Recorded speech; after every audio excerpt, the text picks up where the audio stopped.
ಎಲ್ರಿಗೂ ನಮಸ್ಕಾರ. 6/6/2025 ಶುಕ್ರವಾರ ನಾವು ಚಿಕ್ಕಮಗಳೂರು ಜಿಲ್ಲೆ ತರೀಕೆರೆ ತಾಲೂಕು ಬೆಟ್ಟತಳ್ಳಿಗೆ ಹೋಗಿದ್ದು.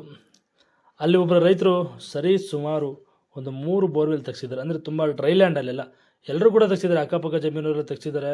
ಒಂದು 15, 20, 25, 18, 12 ಬೋರ್ ಈ ಥರ ತೆಗೆಸಿ ಕೊನೆಗೆ ಶರಣ್ಯನ ಬಂದು ಕಂಡು ಶರಣ್ಯ ನೋಡಿ ಬೋರ್ವೆಲ್ ಪಾಯಿಂಟ್ ಹುಡುಕಿದ್ರು. ಅವ್ರು ಪಾದ ಪೂಜೆ ಆಗಿದ ತಕ್ಷಣ ಬೋರ್ವೆಲ್ ಪಾಯಿಂಟ್ ಕೊಟ್ಬಿಡ್ತಾರೆ. ಕೊಟ್ಟ ನಂತರ ರೈತರುಗಳು ಆಶೀರ್ವಾದ ತೊಗೊಂಡು ಶರಣ್ಯನ ಹತ್ರ ಆನಂತರ ಅಲ್ಲಿಗೆ ಬೋರ್ವೆಲ್ ಕೂಡ ಲಾರಿ ಬಂತು. ಲಾರಿ ಬಂದ ನಂತರ ಪಾಯಿಂಟ್ಗೆ ಸೆಟ್ ಮಾಡಿ ಶರಣ್ಯ ಅಲ್ಲಿರೋ ಒಂದು ಬೋರ್ವೆಲ್ ಪಾಯಿಂಟಿಗೆ ಆಶೀರ್ವಾದ ಮಾಡಿ ಗಾಡಿ ಸ್ಟಾರ್ಟ್ ಮಾಡಿದರು. ಸತತ ನೀರು